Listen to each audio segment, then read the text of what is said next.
Greetings from Ann Arbor, Michigan, a great state and a great place of the great USA. Welcome to our podcast series, and I am promising you that this series is going to be very enlightening, very inspirational, a lot of fun, and something that will really, I think, help you as you walk your path to holiness. This series is going to have a lot of different things that you probably have questions about, but maybe had the opportunity to ask, especially about religious life. Like, what do they do all day? Who are they? Where do they come from? What's it like when a young woman enters religious life? So stay tuned as we will discuss where sisters come from today.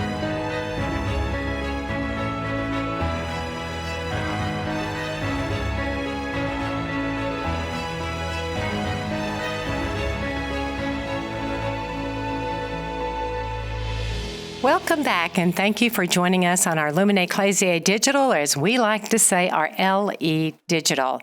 And we are the Dominican Sisters of Mary, Mother of the Eucharist, and this podcast series is named The Truth Will Set You Free.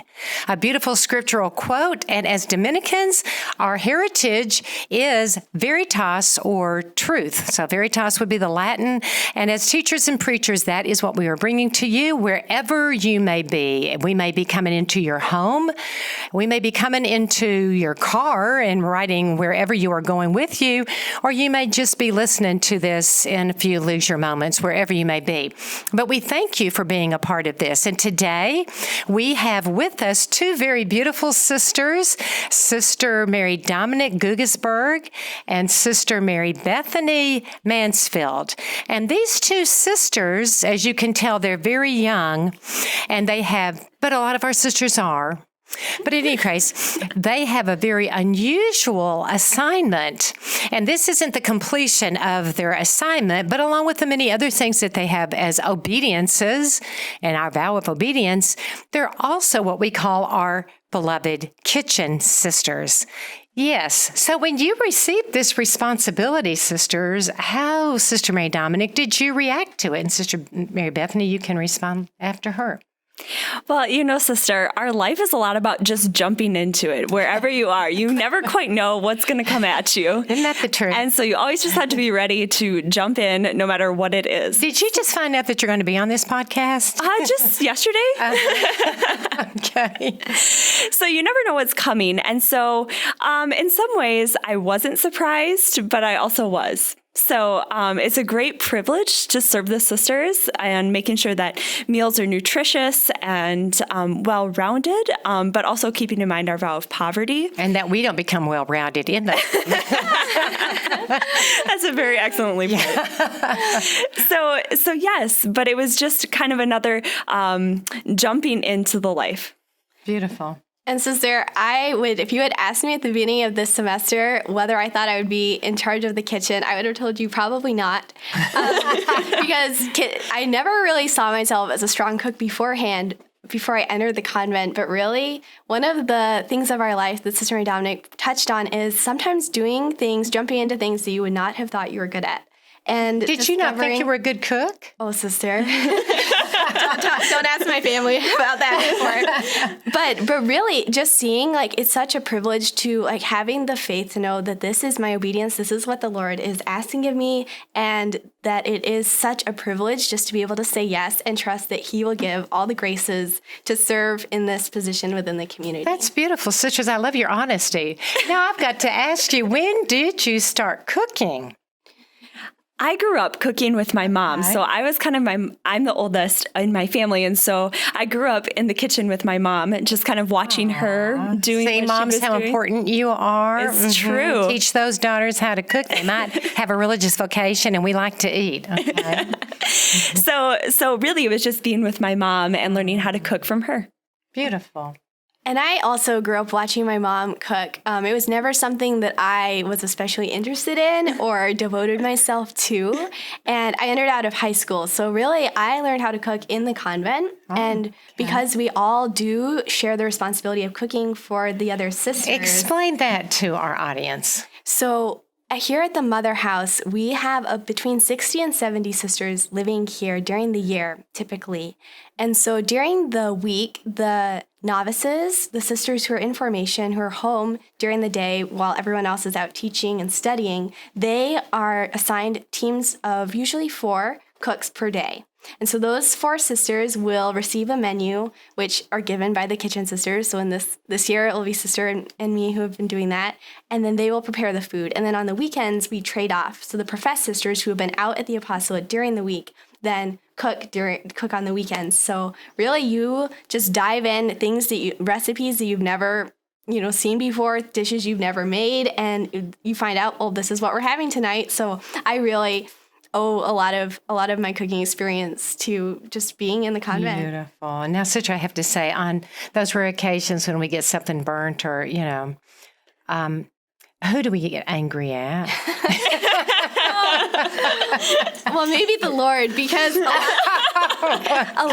lot of when you think about it, we have, in addition to having to cook for 60 or 70 people, which could be an all-day event in itself, we have the other responsibilities of our life. So we have prayers at set times. We have the novitiate sisters, God bless them, have classes during the day as well at the Mother House, part of their formation. So really, not only are you cooking for large amounts of people, but you have a very limited time in which to do it. Isn't it fun? It is so much fun. And really, it's a challenge. And sometimes it's like an ultimate test. How is this going to, and honestly, I've seen miracles happen. Going to prayers and just praying that the chicken cooks or, Exactly. So, but we do, I think the Lord and Our Lady look after a lot of it. Well, I have to say that our meals are wonderful. Now, sisters, another aspect of the kitchen, and we'll get back to the actual cooking of the food in a minute, but another aspect that's very true. I've experienced it all my religious life. And I remember even when I first entered as a postulant, coming to that realization that the sisters who are teaching at the end of a very trying day or what, you're just tired because you have been on all day long. And young people have been looking at you for the example that you give, and you have been dealing with discipline issues, and you're a preacher and a teacher, and you're trying to balance so many things, whatever level you may be teaching on. And finally, you get to go home, and perhaps it's 4 o'clock, quarter after 4, 4:30, even sometimes later. But one of the first places our sisters tend to head after they make their chapel visits, so they thank Jesus for the graces of the day and ask Him to continue giving them. And then we end up in the kitchen. Why is that? Sister, I think that our Mother House, our convents are homes. And so just as in, a family home, the kitchen tends to be one of those places where everyone gravitates.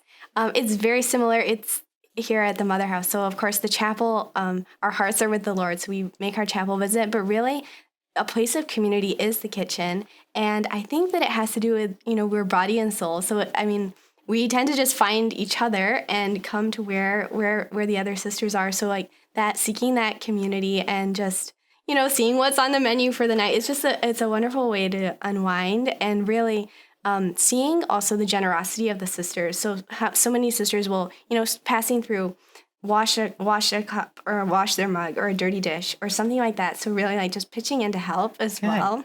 Mm-hmm. You can really see that is happening. And the kitchen is the place where everyone finds their way. Usually. It's a very maternal place. You come there, and especially in the midst of Michigan winters, it might be about the warmest room in the entire Mother House. And you come there and you just, not only do you sometimes feel that warmth, obviously, but you also feel that spiritual radiance of community, as you, Sister Mary Bethany said so beautifully. Sister Mary Dominic, when you received that obedience, did you think, oh, great, I'm going to be a part of that, welcoming them home and even welcoming them home from missions as the years go on? The sisters many times will gravitate in the kitchen and say, do you need any extra help? And can I make bread for the meal? Or can I pitch in with the vast things? Because as Sister has mentioned, we have so many sisters. So did you think of that, or was your focus on, oh my gosh, can I really cook that well? But again, you did grow up with your mom, as I did, because I was always hungry. And so I was always in the kitchen. Just throw me a morsel of anything. I will eat it and enjoy it because I have a ravenous appetite. But what about you?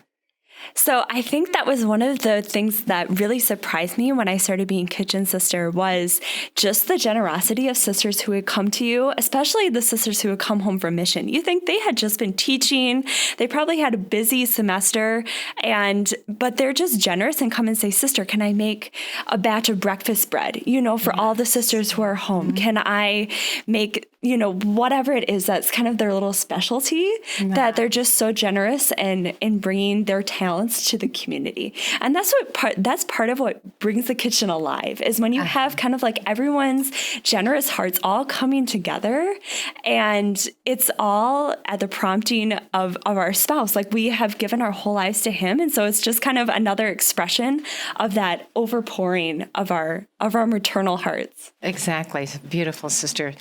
Now, I want to say, as has been said on a previous podcast, that we pray, we celebrate, and we eat, and that's a celebration too. We live our lives with a continuum that has already been expressed on a previous podcast, but very much according to the liturgical calendar. So, would you both like to explain what that means and how that influences the decisions of the meals that we're going to have? Well, that was really something that struck me when I entered, and seeing not only do we pray, are we continually returning to the chapel and going out from the chapel, but that we really do live the liturgies that we celebrate. So we really live according to what the feasts of the church, the Holy Mother Church, is giving us. Okay, give us an example. So, for example, during ordinary times, we have burial days, which are just when there are no saints who are being commemorated during the liturgy that day. We'll have probably a plainer, simpler meal to go along with it. But then even just on a Sunday, obviously celebrating the Lord's resurrection, we have a little fancier breakfast. We have nicer food. We maybe have chocolate for dessert. We love Sundays for many reasons. That certainly is another one. So even just within the week, you can really see that reflection of the liturgy in something as concrete as the food we eat. Sister? And another way that is expressed is in sisters' feast days. So if it's a sister's patron saint, if it's his feast day, we would try to make a meal that we know the sister really likes. So she really likes chicken pot pie, or she really likes hamburgers or something like that. We know that we can, make a little treat for her in that way. And we also make a special dessert for her. Yes. And so something that we know she likes, fun. whether she's a chocoholic or she likes fruit and nuts, something that we know that she will enjoy. Now, sisters, at Christmas, and sometimes depending on, we keep referring to missions, and on another podcast we explained that we have a number of missions away from the Mother House scattered throughout the United States, and again, our sisters are also in Rome. So when the sisters come back for very special days, depending on how far away they are, whether or not they're able to get back. But let's take Christmas, that great family feast. And the sisters are coming back, and you both are thinking, wow, there's going to be a lot more mouths to feed, lot more. It's going to be doubled and plus.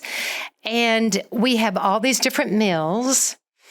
And there's all these different feast days, not just Christmas itself, which is huge, but then we have so many saints around that.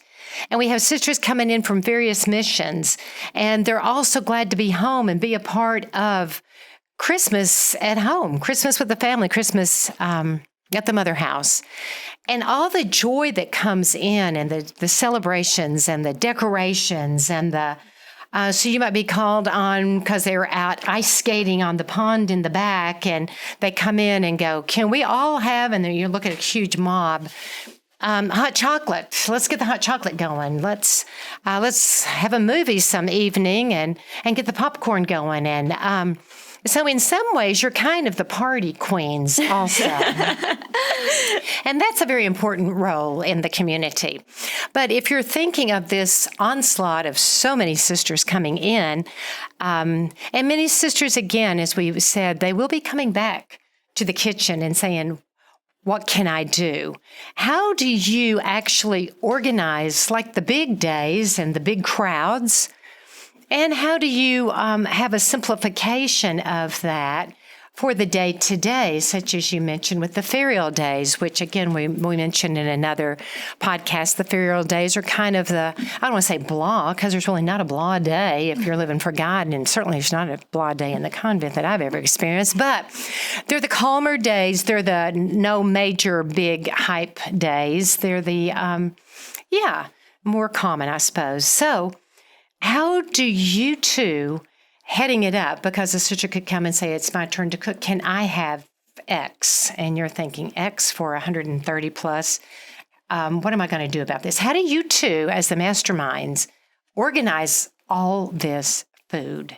Well, sister, the first thing that comes to mind is it all starts with the shopping trip. So for 130 plus sisters, it really is a lot of food. So typically we'll go every week and we will just descend on the stores, Sam's Club, and just buy in bulk, because part of the beauty of the common table and our vow of poverty is that we are able to, by having the same meals, by sharing our meals, by preparing the same food for everyone, we're able to economize. So that is a huge gift. But just being at the grocery store is in itself sometimes an apostolic experience. It's a little mission trip. Mm-hmm. And really just having the witness of sisters in the habit, even, in Sam's, in Meyer, in all of these places where I never would have thought, as a sister, I'd be making weekly visits. But it really is beautiful to see just how people respond and how hungry people are to see reminders of God. And then I'm always just so blessed and humbled to think of the generosity of our benefactors. Yes. When I am purchasing such vast amounts of food and knowing that within a week I'll be going back and getting, probably 50 gallons of milk to feed all the sisters, but just that it is so, we're so indebted to our benefactors. Sister, two things that you said that caught my attention. The first one is that you referred to the people are so hungry for God in the middle of the grocery store. Isn't that nice that our hungers are complete? We hunger for the food that our bodies need, and we hunger for God that our souls need. So that was a neat way of saying that. And then another thing I was thinking also is the charity that extends no matter what we're doing, no matter who we come in contact with, as you said. And I'm sure you would have many stories of even grocery shopping where people have suddenly come forward and offered to assist in something. I remember one funny story, and this was when I was doing the shopping with my sister, Sister Mary Teresa. And we had, I don't know how many carts, and we had dozens, plural, of gallons of milk. And we were going through and acting like we were knowing what we were doing as the lady's eyes were getting bigger and bigger, and she keeps checking out these gallons of milk. And she finally, kind of like a light bulb goes off, and she looks at us and smiles and says, "Oh, I get it. You must run an orphanage." But not exactly, but we do want to keep our calcium in our bones good, and we just have so many. Can you think of a story that occurred at the store that our readers would enjoy? So that's such a good point, because really when I'm at the grocery store, I continually reminded that I'm not just there to get everything on my list and to, rush through, do it in the fastest way possible. So often, just a couple of weeks ago, we were at Sam's Club, and one of the employees stopped us and just called me and the other sister over and just asked for prayers. His mother is dying of cancer.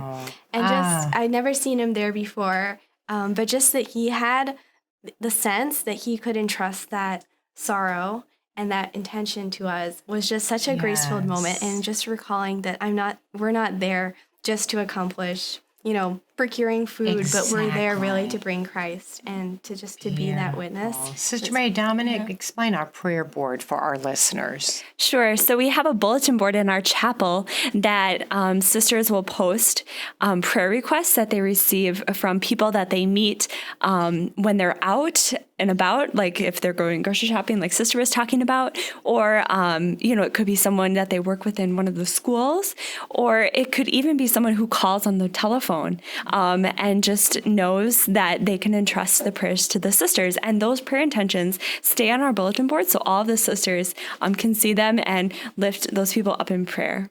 Beautiful. And that again is what we do or who we actually are I always say professional prayers first before we're teachers or we're anything else. The spiritual friendships that anyone can meet any of us, any place, and think, gosh, there's a sister, there's a spiritual mom. She'll listen to me. She'll understand my heart's desires. She'll understand my worries. She will pray for my family. And so that prayer board, I've frequently thought it could extend around the entire periphery of the chapel, and we would just keep it going with so many beautiful intentions. Sisters, is there like when a postulant enters and she suddenly realizes that she's going to be cooking, and perhaps she hasn't, such as Sister Mary Bethany, do the meals suffer because of this situation, or how do the sisters survive the postulants trying to learn how to cook if moms didn't really teach them?